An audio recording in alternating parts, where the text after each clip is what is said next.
Welcome back, everyone. It's Charlotte from At Charlotte's House, and today is a special day. Not only am I bathed, I have a little makeup on, I'm coming back from CT Style, but I am going to answer some of the fun questions that I've been getting from you all on social media, and I am so excited. The first question that I got a couple different times was, what is my background? What sort of expertise do I have? What kind of experience? And to this I would say nothing. I have no background, no expertise. I have always been a very visual, creative person. I was an art major in college, and I think that kind of creativity means that I'm seeing the world through kind of curious, creative eyes, if that makes any sense. So where do I come up with my ideas? That is a great question. Just scrolling through my Instagram feed honestly gives me a lot of ideas, but I certainly will go on Pinterest if I'm starting a new room and just see if there's anything that jumps out at me. I'm typically not going to kind of emulate a whole space. I like to cherry pick a little bit so that if I see a space that I love, maybe there's one element that I am crazy about. Maybe it's, you know, a juju hat, or maybe it's a fabric, or maybe it's a color combination. So once I get kind of the first step, I kind of fill in the details, if that makes any sense. Have you ever decorated homes for clients? I have done that sort of a thing with our Bloggers Heart Habitat project, where we were working with new habitat homeowners to help bring in a little design and furniture and just make their house feel a little bit more comfortable. And that was a pleasure. I sort of assume that my style and my taste is just quirky enough that may not translate to working with a client or e-design or something in that vein, but maybe that's not fair even a little bit. So if you have any interest in that, leave me a comment. I love hunting for unique items and bringing them together, and if that's the sort of thing that you love too, I think it could be really fun to work with someone else. I had a bunch of questions about specific things that we may or may not have done. Things like crown molding and baseboards and flooring, and I would say quickly to all of those, we haven't done a ton of that. I have tried crown molding with isolated projects, and I would say make sure you go on YouTube quite a bit. You need specific tools for crown molding. You're going to want to have a brad nailer, you're going to want to have a miter saw so that you can get the right angle. Those are really, really helpful for something like crown molding. I have put in baseboards, and that, assuming you're not going for anything that has a very complicated profile, that's just a matter of layering, you know, types of wood trim to get the look that you want, and then there's a lot of caulking involved, which is a little bit fussy. And then flooring. On my YouTube channel right now is a video that I shared that had some tips and tricks for removing vinyl adhesive tile. That's what we had in our master bathroom, and it was just grunt labor. It wasn't hard work. It was tiring, it was exhausting and messy, but it's not hard. I think I used my crowbar and some latex gloves, and that was about it. I just had to work my way under each tile. It's messy.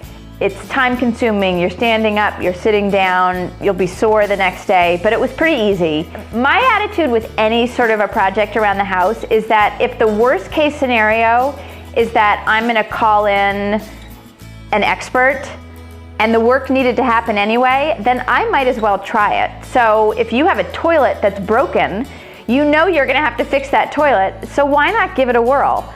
The worst case scenario is that you're gonna have to call your plumber and say, oh, I don't know what I'm doing, and they're gonna come in and fix it. So I'm much more cavalier with things like that when I know it has to be fixed than I am with things where I'm just kind of curious.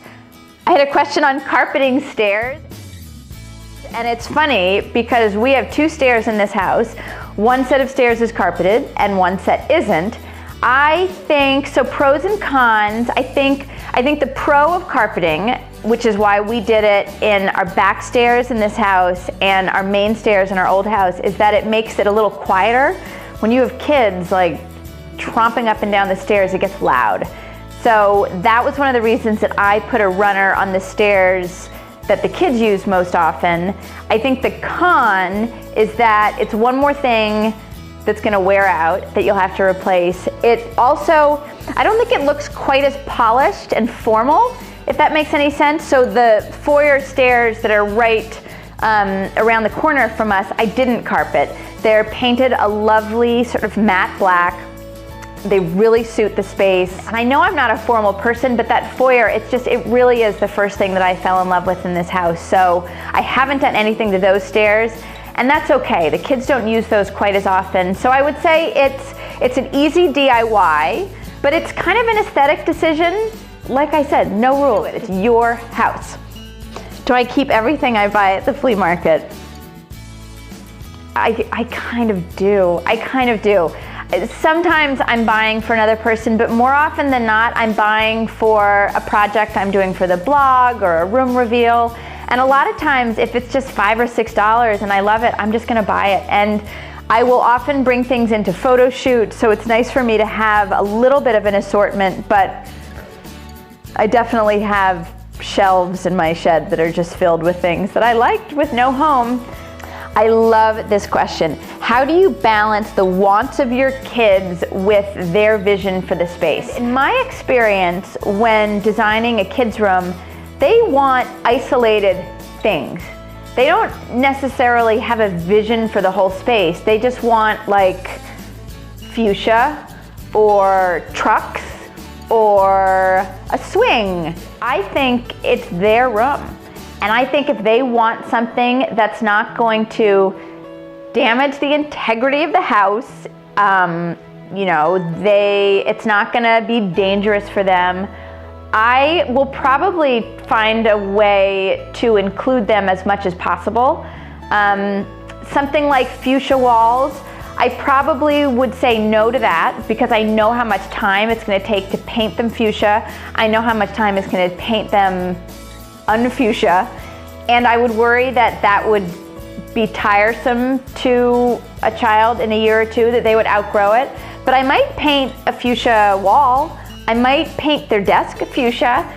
So that's the kind of negotiation that I would get into. And ultimately, if they want a room that's all purple, I'll find a way to do that. And again, maybe it's not purple walls, but maybe it's purple bedding, and maybe it's going to the Restore and getting a really cool table and painting it a super bright purple.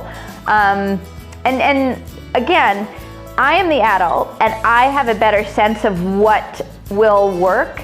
And so when a child says, I want my room to be purple, you might give them a purple desk and a purple accent wall and purple bedding, and they might walk in and go, oh, this is like purplicious.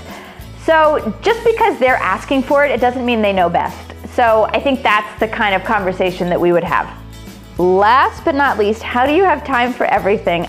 I'm flattered that you feel like I'm actually getting to so many things. I have a couple answers to this question. The first answer is that I do have help with the kids. I have someone that's here every morning so that I can run a couple errands, and it does allow me an hour or two of time where I can decide how I want to spend it. I will also say that my kids are pretty independent. If they can do something, then they are going to do it. I'm not going to sit around entertaining them. This is not the Charlotte Smith happy hour. Sometimes they come up with ideas that I wish they hadn't. We had an unfortunate stuffed animal zip wire adventure park that meant there was string tied to every corner of Oliver's room, but they spent hours working on it.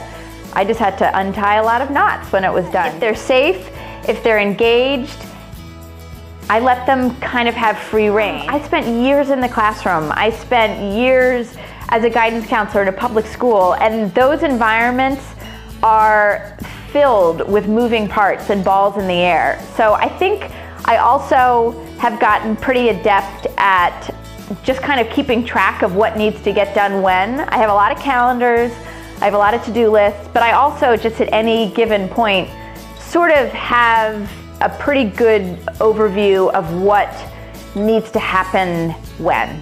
and I probably don't sleep as much as I should. I'm definitely up late. That's all I have for now, which was such a great start. Leave me a comment. Let me know if you have any questions for a future Q&A. Don't forget to subscribe to my YouTube channel, and as always, thanks so much for watching. I love chatting with all of you, and it's my pleasure. Have a great day, everyone.